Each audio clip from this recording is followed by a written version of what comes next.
इस वीडियो में डिस्कशन कर रहे हैं जीएसटीआर 9 के फॉर्म के बारे में। जीएसटी पोर्टल में आकर अगर आप सर्विसेज में आकर रिटर्न में आएंगे तो एनुअल रिटर्न पर क्लिक करने पर फाइनेंशियल ईयर 22-23 की एनुअल रिटर्न अवेलेबल हो गई है। इस बार ये return in the May of month available हो गई। बहुत जल्दी ये रिटर्न आ गई, जनरली अगस्त में आती है। ऑनलाइन रिटर्न के लिए यहाँ क्लिक करना है।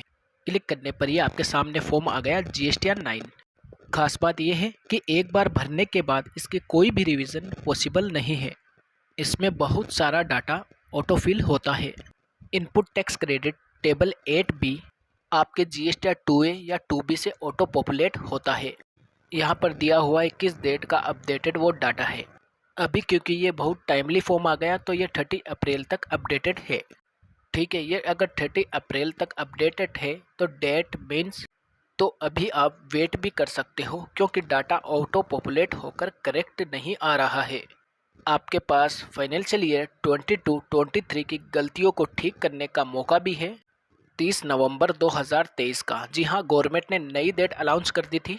अगर आप इनपुट टैक्स क्रेडिट लेना भूल गए फाइनेंशियल ईयर 22-23 का 22-23 में, तो 23-24 में ले सकते हो 30 नवंबर 2023।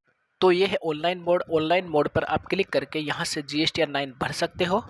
अगर आपका डाटा ज़्यादा है या आपको ऑफलाइन मोड पर काम करना अच्छा लगता है तो यहाँ डाउनलोड में ऑफलाइन टूल में जीएसटीआर ऑफलाइन टूल की ऑप्शन है। यहाँ पर डाउनलोड का ऑप्शन है। डाउनलोड पर क्लिक करने पर ये ऑप्शन आ रहा है, प्रोसीड कर दें। आपके सिस्टम में जीएसटीआर 9 टूल्स अवेलेबल हो गया। जैसे ही एक्सट्रैक्ट करेंगे ऑफलाइन टूल को, आपके सामने आ जाएगा जीएसटीआर 9 ऑफलाइन टूल्स। ये था ऑफलाइन टूल के लिए प्रोसेस। मैं आपको ऑनलाइन मोड समझा रहा हूँ। मैं जा रहा हूँ ऑनलाइन मोड में। फाइनेंशियल ईयर 22-23 सर्च करते हैं और बढ़ते हैं एनुअल रिटर्न पर। आपका बहुत सारा डाटा ऑटोफिल होता है। यहाँ पर मेन ये है कि यहाँ 4 चीज़ें डाउनलोड की है। यहाँ पर आपको सभी चीज़ें डाउनलोड करनी है। जितने भी डाउनलोड है उनको डाउनलोड कर लीजिए। जीएसटीआर 9 कंप्यूट डाटा आपके सामने है। जो सिस्टम कंप्यूट करता है वो डाटा आपके सामने है। इसको डाउनलोड कर लीजिए। कई बार क्या होता है कि आप वैल्यू चेंज कर देते हो तो आप कंफ्यूज हो जाते हो कि सिस्टम जनरेट क्या है। IFFN जीएसटीआर 1 पूरे साल की जीएसटीआर 1 समरी, 3B की आपके पूरे साल की समरी, और table 8A document. Table 8A क्या है? इसमें डेटा ऑटो पॉपुलेट होता है आपके जीएसटीआर 2A और 2B का। उसी के हिसाब से आपके ITC का रिकन्सिलेशन होता है टेबल 8A। ये डॉक्यूमेंट आपकी हेल्प करेगा। ये एक्सेल में आ जाएगा। टेबल 8A में कौन सी पार्टी का ITC कंसीडर हुआ है और कौन सा नहीं हुआ है, ये बहुत हेल्प करता है आपका रिकन्सिलेशन करने में। जीएसटीआर 9 में टेबल नंबर 4 से स्टार्ट होकर 19 नंबर तक की टेबल है। ये 19 नंबर टेबल तो लेट फी टेबल है। इसमें लेट फी पे की है, ऑटो पॉपुलेट होती है जब आप क्लिक कर लेते हो कंप्यूट लायबिलिटी पर। देन हमारी टेबल है 15, 16 और 18। ये टेबल ऑप्शनल है, पर 70 नंबर टेबल को गवर्नमेंट ने लास्ट ईयर से मैंडेटरी कर दिया है। देखते हैं इस टेबल में क्या है। इस टेबल में HSN समरी आपकी आउटवर्ड सप्लाई की, आपकी सेल की HSN wise summary government already आपको इसके लिए तैयार कर चुकी है। इनवॉइस पर भी HSN और SSC कोड डालना मैंडेटरी है। टर्नओवर वाइज लिमिट बता रखी है। आपको यहाँ पर कंसोलिडेट डिटेल डालनी है और ये सर्विसेज के लिए। आप हेल्प सेक्शन में जाएंगे तो ये बता रखा है कि HSN कोड किसके लिए मैंडेटरी है। Summary of outward supply, the particular HSN code imported this table. तो HSN वाइज आप इसको एंटर करेंगे। टेबल 12 वो form GSTR 1 for use for filing. Table 70 तो आपकी जीएसटीआर 1 की टेबल 12 में भी आप HSN समरी डालते हो। हर महीने भरते हो या क्वार्टरली भरते हो, आप वो पूरा फॉर्म डाउनलोड करेंगे जीएसटीआर 1 का। वहाँ से भी आपको हेल्प मिल जाएगी उस टेबल को भरने की। आप जीएसटीआर 1 का यूज़ कर सकते हैं। और ये टेबल मैंडेटरी है किन के लिए? अगर किसी का टर्नओवर 5 करोड़ रुपए से ज़्यादा है, चाहे वो B2C सप्लाई करता है B2B, तो उसको ये डाटा डालना मैंडेटरी है। उनके लिए मैंडेटरी है जिनकी टर्नओवर अप टू 5 करोड़ है, यानी जिनकी टर्नओवर 5 करोड़ रुपए तक है और वो B2B सप्लाई करते हैं। अगर B2B सप्लाई करते हैं तो मैंडेटरी है, लेकिन अगर B2C सिर्फ B2C सप्लाई करते हैं तो मैंडेटरी नहीं है। अगर जिनके टर्नओवर 5 करोड़ से ज़्यादा है तो उनके लिए मैंडेटरी है टेबल भरना। यहाँ टेबल 70 में आप यहाँ अपना HSN सर्च कर सकते हैं। मान लीजिए मैं N का करता हूँ और इसे ले लेता हूँ मैं यहाँ पर। तो इस तरह से आपको डिटेल डालनी है, HSN कोड अपने आप आ जाएगा। जैसे यहाँ आप डिस्क्रिप्शन के हिसाब से डेटा लेंगे, यूक्यूसी क्वांटिटी कोड आपको अपनी लिस्ट के हिसाब से इसमें से सेलेक्ट करना है, डिस्क्रिप्शन खुद ही आ जाएगी, टोटल क्वांटिटी डालनी है। यहाँ taxable value HSN wise detail ये बना लेना पूरे साल की। इस supply applicable for cancellation of rate of tax यहाँ पर ड्रॉप डाउन लिस्ट दी है। फिर integrated tax, central tax, state tax, अलग अलग ये पूरा डिटेल आपको डालना है। तो ये आपको समरी तैयार कर लेनी है HSN कोड वाइज। इसी तरह से एक्सेल शीट आप अपने पास प्रिपेयर कर सकते हो। एक्सेल यूटिलिटी आपको मिलेगी तो वहाँ पर भी इसका फॉर्मेट आपको मिल जाएगा। हमने 5 टेबल ऑलरेडी डिस्कस कर ली। अब हम टेबल को बाइफरकेट करते हैं कि सेल की टेबल कौन सी है और इनपुट टैक्स क्रेडिट की टेबल कौन सी है। तो table number 4, table number 5, table number 9 और टेबल नंबर 10, 11 और 14 ये टेबल आउटवर्ड सप्लाई यानी कि सेल की टेबल है। और बाकी बचे 6, 7, 8 एंड 12, 13 ये ITC की टेबल है। तो हो गया ना कितना इजी। तो चलिए पहले डिस्कस करते हैं टेबल नंबर 4। स्क्रीन पे मैंने ओपन कर ली टेबल नंबर 4। इसकी हेडिंग समझिए। अगर कोई एडवांसेज है आपके, inward and outward supplies made during the year which tax is payable. बहुत ही सिंपल है। अगर आपने टैक्सेबल सप्लाई करी है वो डिटेल दिखानी है तो वो कौन सी टेबल में दिखानी है? टेबल नंबर 4 में। कौन सी दिखानी है? जिस पे आपने टैक्स पे किया है। आप तो आउटवर्ड सप्लाई की बात कर रहे हो, यहाँ तो इनवर्ड वर्ड भी लिखा है। जी हाँ, तो यहाँ पर ये आपकी AC परचेज भी ऐड करवाएगा जिस पे RCM पर आपने टैक्स पे किया है। क्यों कर रहा है ये ऐसा? क्योंकि टेबल नंबर 4 की मैचिंग होगी हमारी टेबल नंबर 9 के साथ। टैक्स पेबल कितना था और पे कितना किया आपने। तो आप जो टैक्स पे करते हो उसमें तो इनवर्ड सप्लाई कवर होती है RCM में, उसमें टैक्स भी पे करते हो, इसलिए वो यहाँ पर ऐड कराया जाएगा। अब टेबल नंबर 4 के लिए कुछ इंपॉर्टेंट बातें समझिए। एक तो यहाँ पर जो ऑटो फील्ड डाटा आ रहा है, यानी B2B भी आ रहा है और B2C भी आ रहा है। तो ये कहाँ से सिस्टम ने ली है? तो ये सिस्टम ने ली है GSTR 1 से पिक करी है।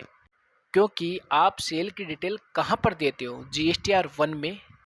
3B में तो कंसोलिडेट फिगर डालते हो सिर्फ टैक्स पे करने के लिए। 3B के अलावा आप GSTR 1 में डिटेल फिगर देते हो सेल का। तो इसलिए ये सारा डाटा GSTR 1 से आता है। बट आपको इसको फाइनल तभी मानना है जब ये आपकी GSTR 3B और आपकी बुक से मैच हो रहा हो। अगर आपकी GSTR 3B और बुक से मैच नहीं करता क्योंकि आपने GSTR 1 में गलतियां कर दी थी, तो यहाँ पर आपको क्या करना है? आपको यहाँ डाटा को एडिट करना है, करेक्ट डाटा यहाँ पर एंटर करना है। आपका रिकंसाइल होकर डाटा आए, पहला। दूसरा, इस टेबल में सिर्फ उसी फाइनेंशियल ईयर का डाटा आएगा जिस फाइनेंशियल ईयर की रिटर्न भर रहे हो आप। तो ये मैं कौन से फाइनेंशियल ईयर की रिटर्न आपके साथ डिस्कस कर रहा हूँ? Financial year 22-23। तो सिर्फ और सिर्फ 22-23 का डाटा, सिर्फ जो आपने 22-23 में दिखाया है वो डाटा, या जो गलती कर दी आपने अपनी बुक से मैच करने के लिए डाटा है, यानी 22-23 में आपने 21-22 के इफेक्ट लिए थे, वो नहीं दिखाना। 22-23 का करेक्शन आपने कुछ फाइनेंशियल ईयर 23-24 में करी, वो नहीं दिखाना। समझ गए आप? चलिए मैं आपको एक एग्जांपल से समझाता हूँ। जैसे इसी केस में टैक्सेबल वैल्यू आ रही है 18853,838। मानिए इस वैल्यू में हमने जो 22-23 की GSTR रिटर्न भरी थी, GSTR 1, इसमें मैंने 21-22 की भी 50,000 रुपये वैल्यू ऐड कर रखी थी। तो इस केस में मैं क्या करूँगा? इसमें से इसको मैं हटा दूंगा। मुझे यहाँ पर कितनी वैल्यू एंटर करनी है? 1835138। अगर मैंने 22-23 में 21-22 की गलतियाँ ठीक करी, फाइनेंशियल ईयर की हम कर सकते हैं क्योंकि गवर्नमेंट ने हमको मौका दिया है। सेक्शन 64 बोलता है अगर एक फाइनेंशियल ईयर की गलतियाँ आपको उस फाइनेंशियल के ख़त्म होने के बाद मिली तो नेक्स्ट फाइनेंशियल ईयर में आप उसको 30 नवंबर तक दिखा सकते हो। अब रिटर्न से लिंकिंग हटा दिया, 30 नवंबर की डेट गवर्नमेंट ने कर। तो 22-23 में 21-22 की गलतियाँ भी हो सकती है आपने ठीक करी हो। तो सेल की सारी गलतियाँ जो आपने ठीक करी मैंने आपको एग्जाम्पल से बता दिया। और ये भी हो सकता है जो ये मेरी 22-23 की जो सेल है ना वो एक्चुअल सेल है, मान लीजिए ये। तो इन दोनों का जो बैलेंस है ना, ये मैंने दिखा दिया था फाइनेंशियल ईयर 23-24 की नवंबर तक। तो ये भी नहीं दिखाना। बुक्स आपकी क्या शो करेगी? जो आपकी बुक्स शो करेगी टैक्सेबल वैल्यू ये 20,05,138, जबकि आपने फाइनेंशियल ईयर 22-23 में दिखाया 18,18,501.38, और अगली साल में ये जो बैलेंस था 1,20,000 का अप्रोक्सीमेट, वो अगली साल में ठीक करता हूँ। तो आपको सिर्फ वही टैक्सेबल वैल्यू लेनी है, ये वाली जो 22-23 की 22-23 में दिखाई, जो 22-23 की 22-23 में दिखाई, जो 22-23 की 22-23 में आपने जो 23-24 में दिखाई है, वो टेबल 4 में ना जाकर टेबल नंबर 10 और उसका टैक्स चला जाएगा टेबल नंबर 14। ये हो गया आपका। बार बार मैं आपको अभी फॉर्म के साथ आधी चीज़ें एक्सप्लेन कर रहा हूँ, इस तरह से एक्सप्लेन कर रहा हूँ कि आप तैयार हो जाओगे GSTN 9 भरने के लिए। क्लियर हो गया आपको? ये दो चीज़ें आपको बहुत इंपॉर्टेंट बताई है मैंने, कैसे यहाँ आपको डाटा एंटर करना है। अभी ये आपसे मांग रहा है आपका बाइफर्केशन। अगर आपने GST रिटर्न भरते हुए बाइफर्केशन की मिस्टेक करी थी ना, वो यहाँ पर आप करेक्ट करके डाल दीजिए। करेक्ट डेटा आपको यहाँ पर एंटर करना है। गलतियाँ हो गई पीछे, कोई बात नहीं है, करेक्ट डेटा आपको यहाँ पर डालना है। बाइफर्केशन आपको यहाँ पर क्या देनी है, जितनी भी आपने सेल करी है B2B एंड जितनी भी आपने सेल करी है B2C, वो अलग दिखा दो। कंसोलिडेटेड डाटा यहाँ पर आना, ये बात का ध्यान रखना। ये जीरो रेटेड सप्लाई है एक्सपोर्ट की, जिस पे आपने टैक्स पे करा है, वो इसमें सप्लाई SEZ नहीं दिखाना, क्योंकि उसकी ऑप्शन अलग है। सप्लाई SEZ जिस पे आपने टैक्स पे करा, आपकी डिम्ड एक्सपोर्ट। अब आप कहोगे मर्चेंट ऑप्शन किस में दिखे, तो वो आपको B2B में ही दिखाना है। आपके ऐसे एडवांसेज जिसका टैक्स तो आपने पे कर दिया, लेकिन इनवॉइस इश्यू नहीं करा, और वो ए से लेकर ई में कवर नहीं है, कहीं भी डुप्लीकेसी नहीं करनी है। इन बातों का खास ध्यान रखना है। फिर आपकी परचेज की बात हो रही है, कौन सी, जिस पर RCM पर आपने टैक्स भरा, क्योंकि GSTR 9 की 9 टेबल से इसकी मैचिंग भी होनी है, इसलिए वो यहाँ पर आप डालोगे। नीचे आ जाएंगे टोटल। टोटल अपने आप होती है, इसमें कोई भी दिक्कत नहीं है। नीचे हमारे पास है आई क्रेडिट नोट की बात करता है, और जे करता है डेबिट नोट की बात। के करता है कोई सप्लाई आपने डिक्लेयर करी है अमेंडमेंट के थ्रू, ऐड करी है, बढ़ाई है अमेंडमेंट करके, रिटर्न में उसी साल की, या घटाई अमेंडमेंट करके। तो पहले क्या था, फाइनेंशियल ईयर 2021 तक ऑप्शनल थी, ये नेट करके दिखा दी जाती थी। कौन सी supply, B2B zero rated, SEZ और डिम्ड एक्सपोर्ट के लिए। अब आपको इनको अलग से दिखाना मैंडेटरी कर दिया गया है। तो अपनी वर्किंग उसी तरह कर लेना, जो आपने क्रेडिट नोट अलग से बताए हैं वो बताना, डेबिट नोट इशू करे वो अलग से बताना। वैसे यहाँ देखो डाटा ऑटोफिल भी आने लगा है, ऑटोफिल आ रहा है डाटा, तो चेक करना क्रेडिट नोट के लिए आ रहा है। आपको अलग अलग बताना है इस तरह की एडजस्टमेंट जो सेम ईयर की सेम ईयर में करी। ठीक है, नीचे टोटल अपने आप होते हैं, और फिर ये आगे कैरी फॉरवर्ड हो जाते हैं। बस डेटा डालने के बाद सेव करना होता है हमें। अगली टेबल नहीं करा, ये है आपकी detail of supply, outward supply में during the financial year, tax is not payable, non taxable supply. Exempt supply भी आ जाएगी इसमें, नॉन GST सप्लाई भी आ जाएगी, नील GST सप्लाई भी आ जाएगी, ऐसी सप्लाई भी आ जाएगी जिसमें RCM में सामने वाले ने, रिसिपिएंट ने टैक्स भरा है। आप मान लो GTO, आपने RCM ऑप्ट कर रखा है, इसमें टैक्स कौन भरता है, रिसिपिएंट, तो वो सप्लाई भी बतानी है।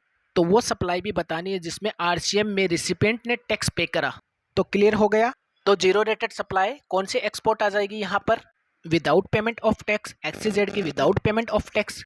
दोनों पिछली टेबल में भी आई थी, वो वहाँ पर तब आएगी जब आपने विद टैक्स किया था, यहाँ पर तब आएंगे जब आपने विदाउट पेमेंट ऑफ टैक्स करी होती, क्योंकि यहाँ टैक्स की बात ही नहीं है, तो टैक्सेबल वैल्यू डलेगी। एग्जेम्प्ट सप्लाई आपकी नील रेटेड अलग कर लेना, नॉन GST सप्लाई और उनका टोटल। तो गवर्नमेंट ने पिछले साल से नॉन GST सप्लाई को डालना मैंडेटरी कर दिया। गवर्नमेंट कहती थी कि सारी सप्लाई चाहे तो आप एग्जेम्प्टेड में दिखा दो, तो गवर्नमेंट ने कहा ये वाली सप्लाई प्लीज़ अलग से दिखा दो। वो GST सप्लाई जिसमें इंक्लूड है नो GST सप्लाई, जो GST के परफ्यूम में नहीं है, ऐसी सप्लाईज आप यहाँ पर अलग से ज़रूर बताइए। जैसे GST के परफ्यूम में क्या नहीं है, petrol, diesel, alcohol liquid for home and consumption, इस तरह की सप्लाई है, तो आप इसे अलग से दिखा दीजिए। एग्जेम्प्टेड, नील रेटेड अलग अलग करना चाहे तो कर दीजिए, अदरवाइज इसमें भी दिखा सकते हैं, और बाइफिकेशन आप दे देना। ठीक है, ये सप्लाई जिसमें आरसीएम में रिसिपेंट ने टैक्स पे करा वो वाली सप्लाई आपकी है तो वो भी दिखाए। और इनकी भी जो बाइफर्केशन है वो डालना मैंडेटरी कर दिया, फिक्स है। तो क्रेडिट नोट बनाए थे, डेबिट नोट बनाए थे, कोई एडजस्टमेंट करी थी वो भी यहाँ पर दिखा दे। 9 नंबर टेबल, इसमें सारा डाटा तो फ्रीज है। ये तो वो दिखा रहा है कि आपने कितना टैक्स पे करा, कितना करा कैश में, कितना करा इनपुट टैक्स क्रेडिट से। बट टैक्स पेबल का ये ऑप्शन है आपके पास एडिट करने के लिए। टैक्स पेबल वाली टेबल आप आगे एडजस्टमेंट के लिए यूज करेंगे कि पूरे साल में कितना टैक्स पेबल बनता था, किस किस तरह से आपने इसको पे करा। ठीक है, हमारा कोई मिस्टेक अगर हम ठीक कर रहे हैं जीएसटीआर 9 के साथ, जो टैक्स का डिफरेंस होता है उसको भी हम यहाँ पर ठीक करते हैं। कोई पेमेंट बन रही होती है तो हम डीआरसी से पे कर देते हैं, और कोई रिफंड बनता है तो हम आरएमडी 01 से क्लेम कर लेते हैं। 10, 11 और 14 नंबर टेबल, ये जो हमारी टेबल है ना 10, 11, 12, 13 एंड 14, उन चीज़ों को दिखाने के लिए है जो 22-23 की गलतियां आपने 23-24 में दिखाई। एक फाइनेंशियल ईयर का डाटा अगले फाइनेंशियल ईयर में दिखाया, जिस तरह मैंने आपको इस सीट में दिखाया था 119999, इसको मैं दिखाऊंगा अब टेबल नंबर 10 में। तो टेबल 10 और 11 तो सेल की है, और टेबल 12 एंड 13 आईटीसी की है। 14 में टेबल 10 और 11 में जो सेल दिखाने से टैक्स इम्पैक्ट आता है वो 14 में दिखाना होता है। डिफरेंशियल टैक्स जो 10 और 11 में लिखा है, particular for transaction for the financial year declare in the next financial year till the specified period. Specified क्या है? 30 नवंबर। जो आपने 30 नवंबर तक ठीक करी वो कंसोलिडेट करके यहाँ पर दिखानी है। यहाँ दिखानी 10 नंबर में आपने कोई सेल दिखाई है बढ़ा के अगले साल, जैसे इस केस में हमने दिखाई है 119999, वो यहाँ पर दिखाना है और उसके टैक्सेस आ जाएंगे। और कोई सप्लाई आपने रिड्यूस करी, कम करी, यानी सेल ज़्यादा दिखा दी थी अपने अगले सालों में, वो यहाँ दिखा देना और उसका टैक्स इम्पैक्ट। 12 और 30 नंबर टेबल आपके आईटीसी रिवर्सल की है। कोई आपने इनपुट टैक्स क्रेडिट को रिवर्स करा है अगले फाइनेंशियल ईयर में, अगले फाइनेंशियल में कोई आईटीसी अवेल करा है तो टेबल नंबर 13 में। और जो भी अमाउंट टेबल 12-13 में डालोगे ना वो भी अमाउंट टेबल 8C में जाएगा, लिख लो। मैं आपको वहाँ भी बताऊँगा 12-13 में जो अमाउंट डालोगे वही सेम अमाउंट 8C में जाएगा। तो 10-11 नंबर है सेल के लिए और 12-13 है आईटीसी के लिए। अगले साल में जो गलतियां आपने ठीक करी स्पेसिफाइड पीरियड के लिए, जो ऊपर लिखा भी है, हेल्प सेक्शन में हम जाते हैं ना तो पूरी डिटेल भी आपको मिल जाती है, कहाँ से डेटा उठेगा और कैसे, ये भी आप पढ़ सकते हो जब आपको लगे मुझे थोड़ा और डिटेल में समझना है। तो बस यहाँ पर जो टैक्स डिक्लेयर करे हैं टेबल 10-11 में, उनको यहाँ टेबल 14 में ऑटो फिल नहीं आता। डिफरेंशियल टैक्स पे होने का out of declaration table 10 and 11, integrated tax CGST, SGST और सेस, बस पेबल कितना था और पे कितना किया है वो डाल के सेव कर देना। टेबल नंबर 6 और 7 और 8 ये इनपुट टैक्स क्रेडिट की बहुत ही इंपॉर्टेंट टेबल है। टेबल नंबर 6 कहता है detail of ITC avail the during the financial year. जो 2022-23 का आपने आईटीसी अवेल करा, बस यहाँ पर उसका ब्रेकअप मांगा जा रहा है। आप आईटीसी अवेल कैसे करते हो? जीएसटीआर 3B के थ्रू। चलिए जीएसटीआर 3B की टेबल आपको दिखा देता हूँ। ये मैंने करी ओपन जीएसटीआर 3B की table number 4। Input tax credit लेते हो इस टेबल में, आईटीसी अवेलेबल पार्ट ए में लेते हो आप। इंपोर्ट ऑफ गुड्स का अलग बताते हो, इंपोर्ट ऑफ सर्विसेज का अलग बताते हो। कोई आपके परचेज है लाइबल टू रिवर्स चार्ज वो बताते हो जिसका आईटीसी आप अवेल कर रहे हो। इनवर्ट सप्लाई इनपुट सर्विस वाली, डिस्ट्रीब्यूटर वाली, आईएसडी वाली। इसके अलावा जो आईटीसी वो ऑल अदर आईटीसी में डाल देते हो। ये करते हो इसी तरह से ब्रेकअप 3B में करते हो।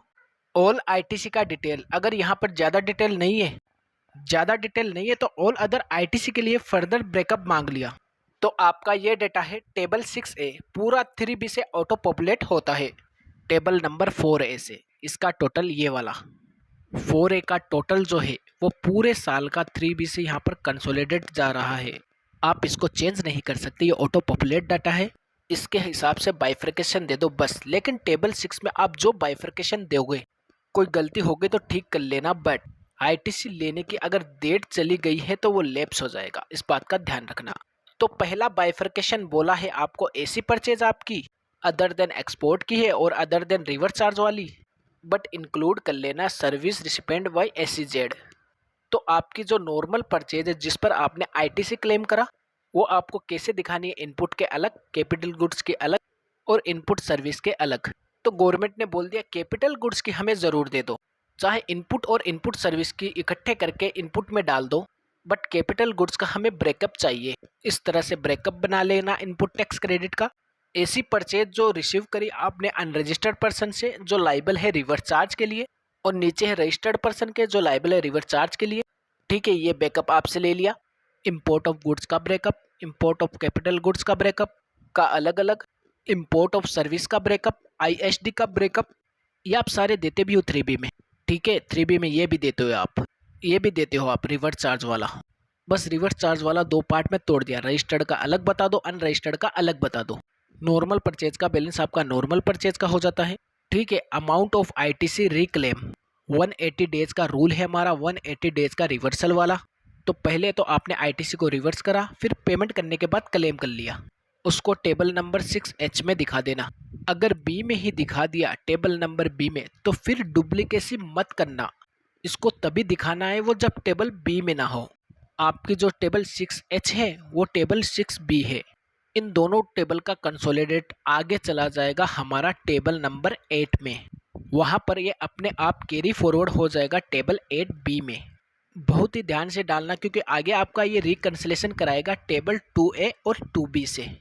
आगे इंपोर्ट का भी रिकन्सिलेशन होगा, यहाँ पर जो 6 का डाटा डालोगे वो भी आगे जाएगा अपने आप।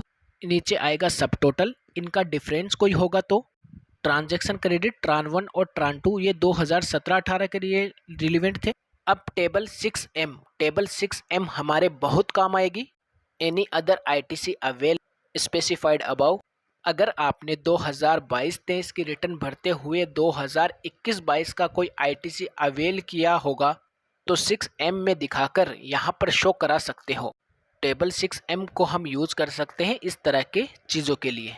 नीचे आ जाते हैं सब total, total ITC avail etcetera.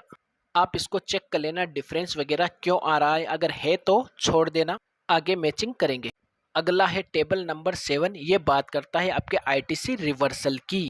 Rule 37 के हिसाब से जो रिवर्सल करा वो बता दो, rule 39, rule 42, 43, section 75 block credit वाला, सेक्शन 42, 43 हमारा रिवर्सल कराते हैं एग्जेम्प्टेड गुड्स, टैक्सेबल सप्लाई के लिए इनपुट गुड्स का, सर्विस का और कैपिटल गुड्स का अलग, 180 डेज वाला और रूल 39 वाला। और रिवर्सल ट्रान 1 और ट्रान 2 ये हमारे लिए तो इम्पोर्टेंट है नहीं। रूल नंबर 7H हम और यूज करेंगे किसी और रिवर्सल के लिए, यानी 2022-23 में अगर आपने कोई 21-22 का रिवर्सल करा था तो उसका इम्पैक्ट खत्म कर सकते हैं। और 7H में आप एक से ज़्यादा फिगर भी एडेड करके डाल सकते हो। ठीक है, नीचे टोटल अपने आप आएगा, ये 7J का टोटल है, ये हमारा 9C टेबल 9C फॉर्म में भी जाता है। भरने के बाद GSTN 9 को अगर आपको 9C भी बननी है तो बनने के बाद इसका PDF और एक्सेल ज़रूर डाउनलोड कर लेना। टेबल 8A में डेटा होता है, डॉक्यूमेंट आपको ऑलरेडी दे दिया है, रिकन्सिलेशन करके मैचिंग कर लेना क्या क्या यहाँ पर कंसिडर किया गया है। टेबल 8B में डेटा कहाँ से आएगा, टेबल 6B और 6H का टोटल।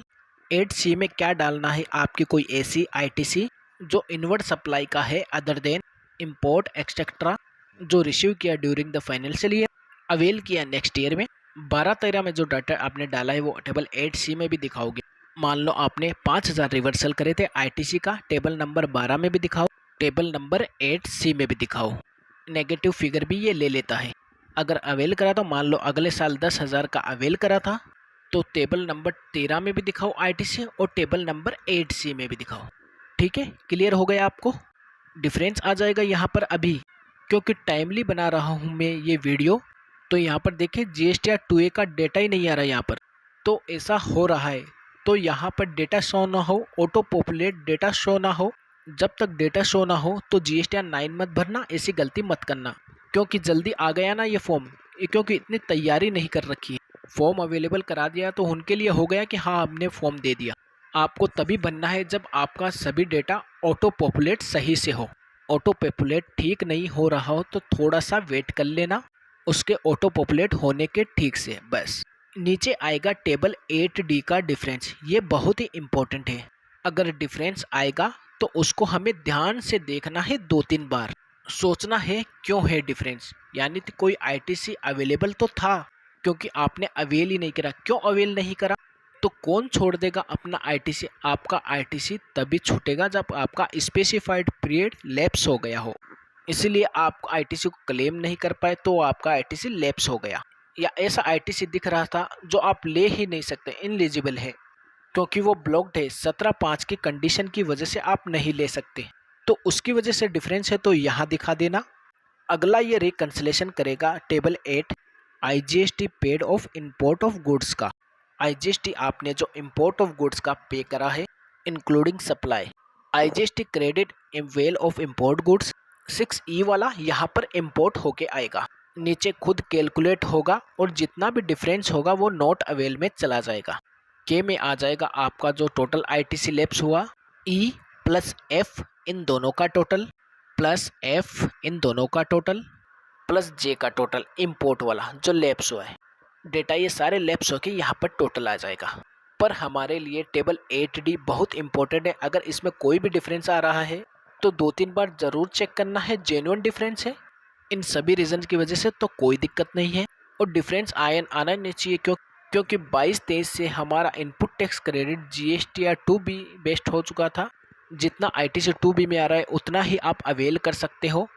पहले थोड़ा डिफरेंस चल भी जाता था, अब नहीं चलेगा यहाँ पर। अगर डिफरेंस आ रहा है तो कोई ना कोई आपने यहाँ में मिस्टेक करी हुई है। अगर इन रीजन से तो इनमें डाल के आप ख़त्म कर लें।